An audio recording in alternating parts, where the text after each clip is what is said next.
Haq Taala azza ismuhu Qur'onda ommaviy xalq Hazrati Odamning bolalarini maqtagan ekan, mukarram qildim bani odamni va laqad karramna bani odama deb aytgan ekan. Bunga kofir ham kiraveradi, bunga juhud ham kiraveradi, hammasi ham kiraveradi. Shu Hazrati Odamning bolasi bo'lsa bo'ldi. Bu boshqa go'yo hayvonotdan fazilatligini isbot etyaptiki, boshqa hayvonlarda aqli yo'q, ulardan man bani odamni mukarram qildim. Bunga ko'p noz ne'matlarimni bularga muboh qildim. Va hamalnohum fil barri val bahri, bularni quruqlikda yurish uchun tuyalar, otlar yaratib berdim. Bularni minib bular har yoqqa safar qiladilar. Daryoda bo'lsa kemalarga yuradilar. O'sha uzoq yerlarga borib tijorat qiladilar. Mana shu noz ne'matlarni, marhamatlarni bani navi odamga qildim. Endi buni ichida ummati Muhammadiyni xusus o'zini maqtab Parvardigor aytadi: kuntum xayra ummatin ukhrijat lin-nasi ta'muruna bil ma'rufi va tanhauna 'anil munkari va tu'minuna billah. Ey Muhammad ummatlari, sizlar behtarini millatsizlar. Boshqa millatlarga qaraganda sizlar eng yaxshi odamsizlar. Sizlar bir-birlaringizni yo'lga soladigan, amr ma'ruf qiladigan, bir-birlaringizga nasihatgo'y, mana shu tariqada yaxshi ishlarga boshlaysizlar, bir-birlaringni gumroh bo'lganlarni to'g'ri yo'lga solasizlar.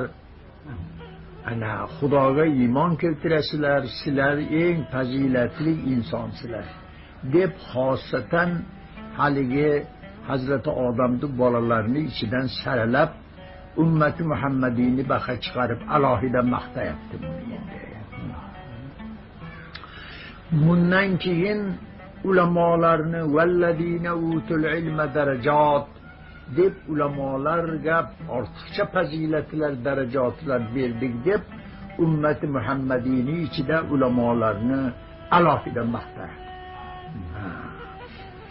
Endi ko'ringda, bu Parvardigor masalan ummati Muhammadiyni shunday fazilatli yaratgan ekan.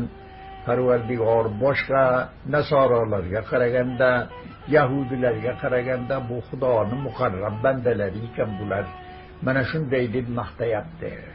Buni ichida xususan olimlarni nihoyat darajada darajalarini yuqori deb maqtayapti.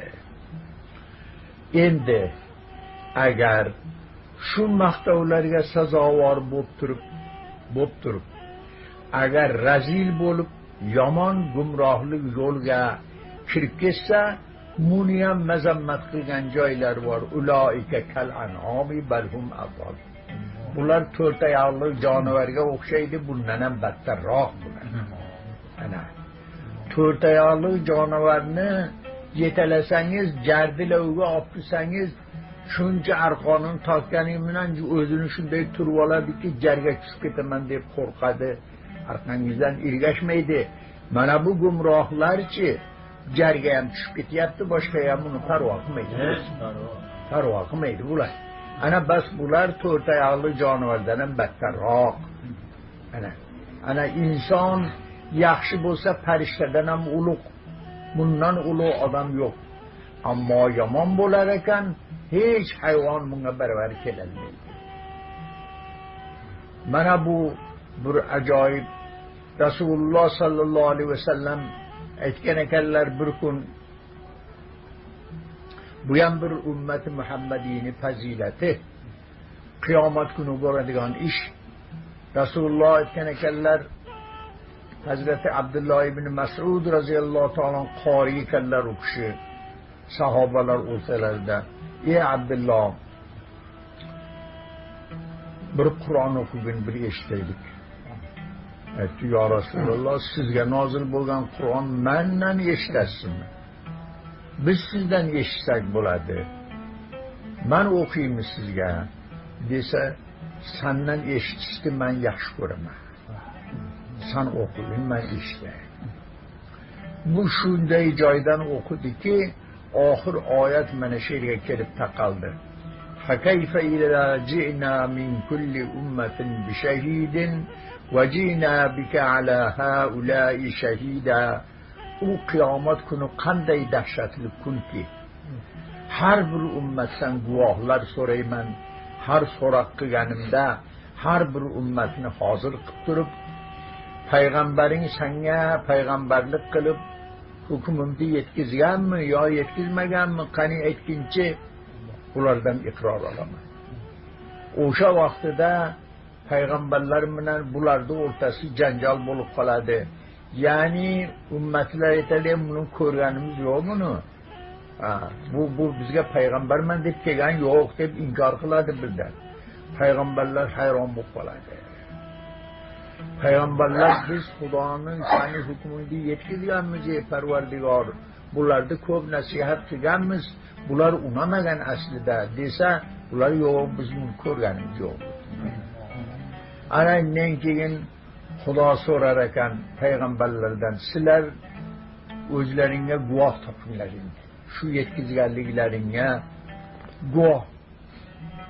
Ummati Muhammadiy guvoh bo'ladi bizga.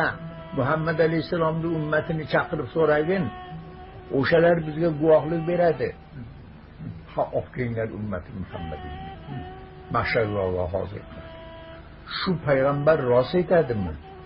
Shu ummatiga, o'zini ummatiga yetkazganmi meni hukmimni desa, ummati Muhammadiy turib aytar ekan, Parvardigoro yetkazgan bu. Yetkazgani ular kazzob bular. Yolg'on gapirib inkor qilyapti. Bo'lmasa bu payg'ambar hamma hukmini yetkazgan. Endi shu yerda senlarga kim shu gapingga guvoh bo'ladi? Kim tasdiqlaydi shu gapingni? Desa, Rasululloh tasdiqlaydilar. Ana Muhammad alayhisalom tasdiqlaydilar, biz rost aytyapmiz. Muhammad olib kelgan. Olib kelgandan keyin shu ummatlaring rost aytadimi? Ha, rost aytadi. Bu qayerdan biladi bular desa, mana Qur'onda o'zing aytgansan hammasini ko'r. Bular Qur'on o'qib, Qur'ondan ko'rganda, Qur'onda ichida hamma hikoyalar bor, payg'ambarlar borib ummatlarini shuncha nasihat qilsa ham unamayin, hatto o'ldiramiz degan darajaga borgan payg'ambarlarga dahshat qilgan, bularni tosh bo'ron qilgan, mana shunday aziyatlar bergan, lekin unamagan o'sha. Mana bunday. Bularni payg'ambarlarni kazzobsan, yolg'onchisan degan bular. Mana shu yerga kelganda Rasulullohning ko'zlaridan yosh oqib ketadi. Qanday o'sha kun, qanday kun bo'ladi? Sen ummatingga guvoh bo'lasan, ummating haligi boshqa payg'ambarlarga guvoh bo'ladi. Endi mana bunday kun nihoyatda dahshatli kun bo'ladi bu. Ana Rasululloh yig'lab aytdilar Hazrati Abdulloh ibn Mas'udga, bas qil, yuraklarim ezilib ketdi-ku. Bas qil. Mana shunday deb, mana shu. Ana endi ummati Muhammadiyning maqtovi ana bu yerdan chiqyapti. Ya'ni qiyomat kuni ham biz o'sha payg'ambarlarga guvohlik berar ekanmiz. Mana shunday kun kelar ekan. Payg'ambarlar bizni guvohlikka chaqirar ekan. Ana o'sha yerda payg'ambarlarni Xudoning nimasidan qutqazib qolar ekanmiz, itobidan. Alaykumussalom. O'sha vaqtida qiyomat kuni dahshatdan payg'ambarlar titrayapti. Xudo so'roq qilib turibdi. Qani aytginchi, payg'ambarlik vazifasini bajarganmisan o'zing? Qani aytginchi? Ha, bajarganman.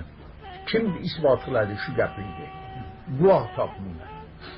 Guvoh top desa hayron bo'lishib payg'ambarlar, Muhammad alayhisolamning ummatlari bizga guvohlik beradi deganni olib Muhammad alayhisolamning ummatlarini baqar. Hammani yig'ishtirib borganda hamma aytar ekan, payg'ambarlar rost aytadi. Parvardigoro u ummatlari bularni kazzob deb urib toshbo'ron qilib mana shunday javobiga shunday qilgan bular. U payg'ambarlar qo'lidan kelgan nimasini qilgan bularga nasihatini, lekin nima qiladi endi? Unamagandan keyin mana shunday bo'lganda ekan sizlarni shu gaplaringni kim tasdiqlaydi desa Muhammad alayhisalom tasdiqlaydilar. Ana Muhammadni chaqiringlar. Muhammad alayhisalom kelib Xudo so'rar ekan, bu ummating rost aytadimi shunday? Shu gapi rostmi shularni? Ha, rost. Qayerdan biladi bular? Qiyomatda bo'ladigan ishni qayerdan biladi? Sen o'zing Qur'onda hammasini bayon qilgansan-da.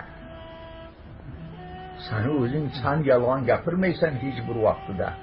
Albatta seni gapingdan bu tasdiqlayapti-da bularda. Mana shu yerga kelganda Rasulullohda toqat qilmadi-da. Yig'lagani turdilar.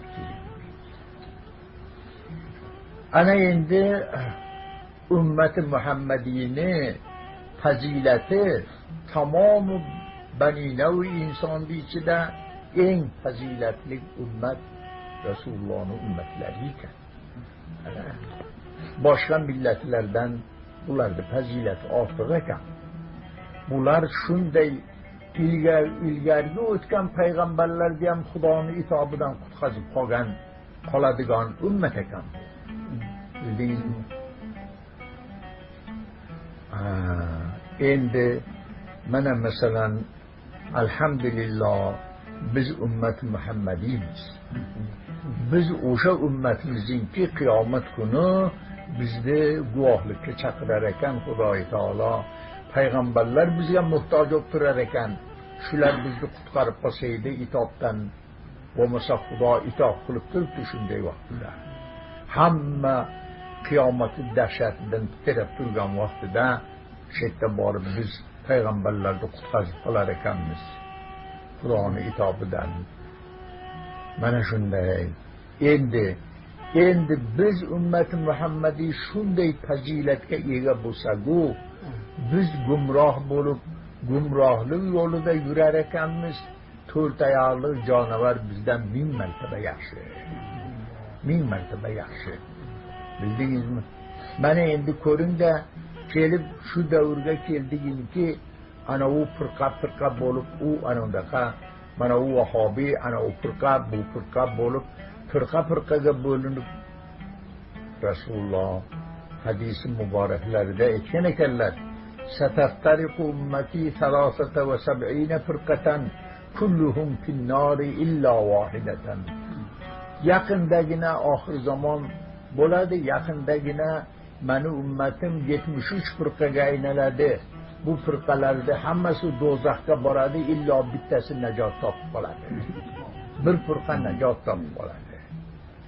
Ashoblar so'ragan ekanlar: "Ya Rasululloh, o'sha qaysi firqa ekan najot topadigan?" Aytibdilar: "Ma ana alayhi va ashabi." Mani yo'limda yurgan, sizlarning yo'llaringda yurgan ummat ana o'sha najot topib qoladi. Boshqasi hammasi halok bo'ladi. Ana degan ekanlar.